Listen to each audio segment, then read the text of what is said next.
Hi friends, welcome back to my channel. ఈ స్టోరీకి writer SNMR Sridhar గారండి. శ్రీధర్ గారి అన్ని స్టోరీస్ కి కాపీ రైట్స్ వర్తిస్తాయి. ఆయన పర్మిషన్ లేకుండా యూట్యూబ్ లోనే కాదు, మరే ఇతర సోషల్ మీడియా నెట్వర్క్ లో కూడా ఆయన స్టోరీస్ ని అప్లోడ్ చేయడానికి వీల్లేదు. దయచేసి అలా చేయకండి ఫ్రెండ్స్. అలా చేస్తే లీగల్ గా చాలా ప్రాబ్లమ్స్ ఫేస్ చేయాల్సి వస్తుంది. అలానే ఈ స్టోరీస్ చదువుతున్న వాళ్ళైనా వింటున్న వాళ్ళైనా మీరు మరే ఛానల్లోనైనా శ్రీధర్ గారి స్టోరీస్ ని చూసినట్లయితే వెంటనే నాకు కామెంట్ బాక్స్ లో మెసేజ్ చేయండి. ఇది పూర్తిగా రైటర్ శ్రీధర్ గారి ఛానల్ అండి. కేవలం ఆయన స్టోరీస్ మాత్రమే ఇందులో ఉంటాయి. కానీ కొంతమంది పేర్లు మార్చి వేరే ఛానల్స్ లో ఆయన స్టోరీస్ ని అప్లోడ్ చేస్తున్నారు. మీరు అలా చూసినట్లయితే నాకు మెసేజ్ చేయండి.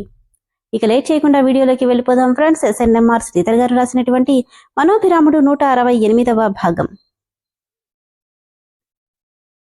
ఆల్రెడీ అభి ఒకసారి ఆ మర్రి చెట్టు దగ్గరికి వెళ్లి ఉండడం వల్ల డైరెక్ట్ గా ఆధార్లోనే తీసుకెళ్తుంటే, అన్నయ్య ఇక్కడికి వచ్చే కొద్దీ ఆ శబ్దం ఎక్కువగా వినిపిస్తుందేంటి అని అడిగాడు రామ్. లాస్ట్ టైం నాకు కూడా ఇలానే అనిపించి ఈ దారిలోనే వచ్చాను. అలాగా? మరి నాకెప్పుడు చెప్పలేదు? చెప్పాలంటే నాకేమైనా కనిపించాలి కదరా. అక్కడ నాకు పాము లాంటి ఏమీ కనిపించలేదు. అలాగా అంటూనే ఆ మర్రి చెట్టు దగ్గరికి చేరుకోగానే ఆల్రెడీ ఒకసారి ఆ చెట్టు దగ్గరికి అభి వచ్చుండడం వల్ల తేరుపారా ఆ చెట్టుని చూస్తున్నాడు అభిరామ్. రామ్ మాత్రం పడగ విప్పిన నాగేంద్రుడిలా కనుచూపు మేర విస్తరించిన ఆ చెట్టుని వింతగా చూస్తున్నాడు. అన్నయ్య, ఏంట్రా ఇది? ఈ చెట్టేంటి ఇలా ఉంది? చూస్తుంటేనే భయమేస్తుంది. ఫస్ట్ టైం నాకు కూడా ఇలానే అనిపించింది. కానీ ఇక్కడే ఏదో ఉందనిపిస్తుంది. అదేంటో అర్థం కావట్లేదు. రామ్, ఆ సౌండ్ కూడా ఇక్కడి నుండి కనిపిస్తుంది. అంటే ఇక్కడే ఎక్కడైనా పాము పుట్ట ఉందేమో. కానీ దాదాపు 2 కిలోమీటర్ల దూరంలోకి ఈ శబ్దం రావడమేంటి? అది కూడా మనకి తప్ప వాళ్ళకెవ్వరికీ వినిపించలేదంట అంటుంటే మౌనంగా ఉన్నాడు రామ్. ఏంట్రా మాట్లాడావు? ఏం లేదులే, పద దగ్గరికెళ్ళి చూద్దాం అంటూనే గుబురుగా పెరిగిన పొదలను దాటుకొని ఇద్దరూ ఆ చెట్టు దగ్గరికి వెళ్లి చుట్టూ చూసినా కనుచూపు మేర వాళ్లకి అక్కడ ఎలాంటి అలికిడి వినిపించలేదు. ఏంటో ఈ ప్లేస్ చాలా విచిత్రంగా అనిపిస్తుంది అంటూనే ఆ చెట్టు మొదలు మీద అభిరామ్ చెయ్యి పెట్టగానే గట్టిగా అతని చేతికి తగలాల్సిన ఆ చెట్టు కాండం మెత్తగా తగలడంతో ఉలిక్కిపడి ఆ చేతిని వెనక్కి తీసేసుకున్నాడు అభిరామ్. ఎప్పుడైతే అభి చేయి పెట్టాడో ఆ స్పర్శకి గాఢ నిద్రలో ఉన్న నాగేంద్రుడు ఒక్కసారిగా కళ్ళు తెరిచాడు. చెట్టు కొమ్మలు విస్తరించిన చోట కళ్ళు తెరిచిన నాగేంద్రుడి విశాల నయనాలు కనిపిస్తున్న అభి, రామ్ ఇద్దరూ వాటిని గమనించలేదు. ఏమైందిరా, సడన్ గా చెయ్యలా తీసేసావేంటి అని రామ్ అడిగితే, ఈ చెట్టు మొదలు చూడు, గట్టిగా కదా ఉండాలి, ఇంత మెత్తగా ఉందేంటి అని అభిరామ్ అంటుంటే, అవునా అంటూ రామ్ కూడా చెట్టు మొదలును పట్టుకోగానే అతనికి కూడా ఏదో జంతువు శరీరాన్ని పట్టుకున్నట్టే అనిపించింది. నిజమే, గట్టిగా ఉండాల్సిన చోట ఇంత మెత్తగా ఉందేంటి అంటూ నలువైపులా చేత్తో ఒత్తి చూస్తుంటే, బహుశా చెట్టు లోపలేమైనా పుచ్చిపోయిందేమోరా, అందుకే ఇలా అనిపిస్తున్నట్టుంది అన్నాడు రామ్. అవునా, ఇది మాత్రం చాలా విచిత్రంగా ఉంది అంటూ ఓ పెద్ద కర్ర తీసుకుని దగ్గరకు రాగానే, ఏం చేస్తున్నావురా అన్నాడు అభి. ఈ చెట్టు కొంచెం తేడాగానే ఉందిరా, అందుకే దీన్ని గట్టిగా కొట్టానంటే లోపల పుచ్చిపోయిందో లేదంటే ఈ చెట్టు తత్వమే అంతనో తెలిసిపోతుంది కదా అంటూ రామ్ కొట్టడానికి చెయ్యెత్తగానే నాగేంద్రుడి నేత్రాలు అర్ణవర్ణాన్ని నింపుకుంటున్నాయి. రామ్ కొట్టబోయేంతలోపే అభి ఆ చేతిని పట్టుకుని, వద్దురా, నువ్వన్నట్టు నిజంగానే లోపల పుచ్చిపోయిందేమో, పైకైతే చెట్టు బానే ఉందిగా, వదిలే అంటూ అతడి చేతిలోని కర్రని తీసుకెళ్లి పక్కన పడేశాడు అభిరామ్. కాని ఈ దగ్గర్లో ఇంత పెద్ద మర్రి చెట్టు ఉన్న సంగతి ఎప్పుడూ ఎవరూ మనకు చెప్పను కూడా చెప్పలేదేంటి అని రామ్ అంటే, చెప్పాలంటే వాళ్ళకి తెలియాలిగా. పరిగెట్టుకుని 2 కిలోమీటర్లు నడిచి ఇక్కడిదాకా అడవిలోకి ఎవరొస్తారు చెప్పు? అడవంటే జంతువుల భయం ఉంటుంది. మేబీ మన నాన్నలాంటి వాళ్ళకి దీని గురించి తెలిసే ఉంటుంది. బట్ నువ్వొకటి అబ్జర్వ్ చేశావా? మనం ఇక్కడికి రాగానే మనకు వినిపించిన పాము శబ్దం కూడా ఆగిపోయింది అన్నాడు అభిరామ్. నిజమేరా, ఆ శబ్దం ఇప్పుడు వినిపించట్లేదు. మన మాటలకి ఎక్కడో పొదల్లో ఉన్న పాములు శబ్దం చేయడం ఆపేసినట్టున్నాయి. ఇక పద వెళ్దాం, ఈరోజు మమ్మీ ఏదో మీటింగ్ కూడా ఉందని చెప్పింది అని అభిరామ్ అనడంతో, సరే పద అంటూ ఇద్దరూ నెమ్మదిగా అక్కడి నుండి వెనక్కి మాట్లాడుకుంటూ నడక సాగించారు. పడగ విప్పిన నాగేంద్రుడు ఇద్దర్నీ చూస్తూ, విడివడని జంట, కాని కాలం ఎప్పుడు ఎవర్ని విడివడేలా చేస్తుందో ఎవ్వరూ చెప్పలేరు అనుకున్నాడు నాగేంద్రుడు. అప్పటికే మను యశు బంగ్లాకి వెళ్లిపోవడంతో ఇద్దరూ కార్ స్టార్ట్ చేసి బంగ్లా వైపు వెళ్తున్నారు. అన్నయ్య, నిన్నొకటి అడగనా అని రామ్ అంటే, అడగరా? నా గురించి వదిన గురించి ఎలా తెలుసుకున్నావు? Very simple.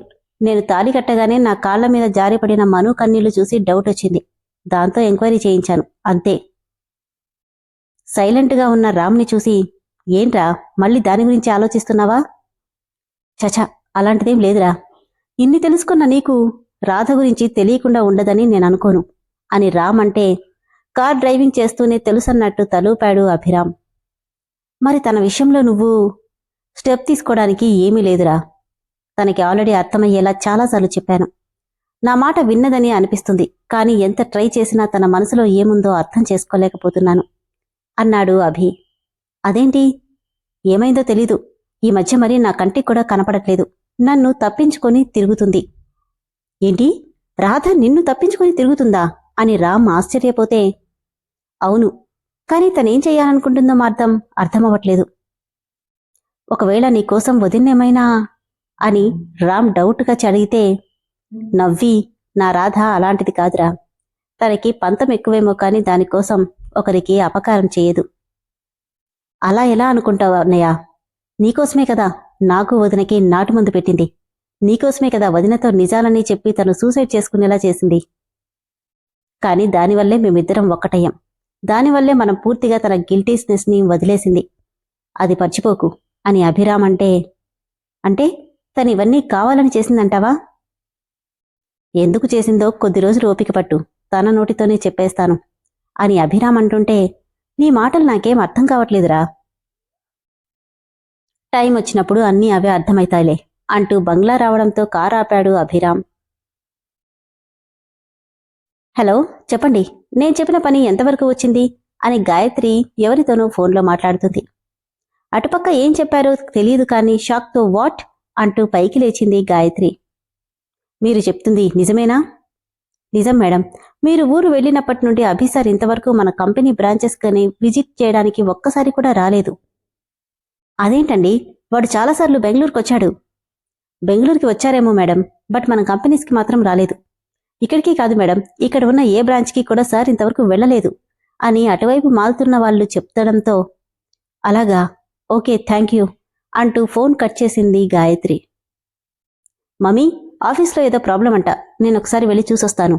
మమ్మీ, ఫైల్స్ మీద సైన్ చేయాలి, ఒకసారి బెంగళూరు దాకా వెళ్ళొస్తాను అంటూ అప్పుడప్పుడు అభిరామ్ బెంగళూరుకని చెప్పి వెళ్ళిన మాటలు గుర్తొస్తుంటే ఇమ్మీడియట్గా మిస్టర్ మెహతాకి కాల్ చేసింది గాయత్రి. హలో గాయత్రి మ్యామ్, ఎలా ఉన్నారంటూ ఆప్యాయంగా పలకరించాడు మెహతా. ఫైన్ మిస్టర్ మెహతా, మీరెలా ఉన్నారు? పాయల్ ఎలా ఉంది? సబ్ ఠీక్ హో. పాయల్ ఇక్కడ లేదు, ముంబై వెళ్ళింది. నేను కూడా అక్కడి బ్రాంచ్ పని మీద 2 months బ్యాక్ వెళ్ళి జస్ట్ మొన్ననే వచ్చాను అని మల్హోత్రా చెప్తే, వాట్, 3 months నుండి మీరు బెంగళూరులో లేరా?